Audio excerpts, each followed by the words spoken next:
মেহেরপুরের গাংনীতে একটি ব্যাংকের এজেন্ট শাখায় চুরি হয়েছে। দুর্বৃত্তরা টাকা সহ সিসি ক্যামেরার হার্ড ডিস্ক নিয়ে যায়। রাব্বি আহমেদের রিপোর্ট, জানাচ্ছেন সুলতানা মরিয়ম।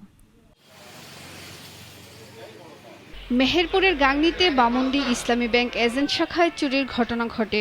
ভল ভেঙে দুর্বৃত্তরা প্রায় ৮ লাখ টাকা ও হার্ড ডিস্ক চুরি করে নিয়ে যায়। মধ্যরাতে এই ঘটনা ঘটে। সোমবার লেনদেন শেষে ব্যাংক বন্ধ করা হয়। রাতে জানালার গ্রিল কেটে ব্যাংকের ভিতরে প্রবেশ করে চোরেরা।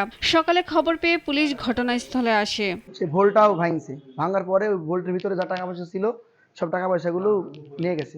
ব্যাংকে আমাদের যে ক্যাশিয়ার উনি এসে বলে, ভাই দ্রুত আসেন, ব্যাংকে আমাদের ডাকাতি হয়ে গেছে। এটা একটা ঝুঁকিপূর্ণ ব্যাপার সেবার, যে পুরো মার্কেটেরই নিরাপত্তাহীনতার বোধে ভুগতেছি। চুরির ঘটনায় ঘটনাস্থলে পুলিশ, ডিবি ও গোয়েন্দা সংস্থার টিম কাজ শুরু করেছে। আমাদের বিভিন্ন সাইবার টিম সহ আমাদের থানা পুলিশ এবং অন্যান্য এজেন্সির বিভিন্ন টিম, র্যাবের একটা টিমও এসেছে। আমরা বিভিন্ন তথ্য উপাত্ত নিয়ে কাজ করতেছি, আশা করতেছি আমরা পেয়ে যাব। পুলিশের তদন্ত চলছে, তবে সংশ্লিষ্টদের শনাক্ত করতে পারেনি এখনো। ব্যাংকের নিরাপত্তা ব্যবস্থা আরও শক্তিশালী করার দাবি স্থানীয়দের। সুলতানা মরিয়ম, নাগরিক।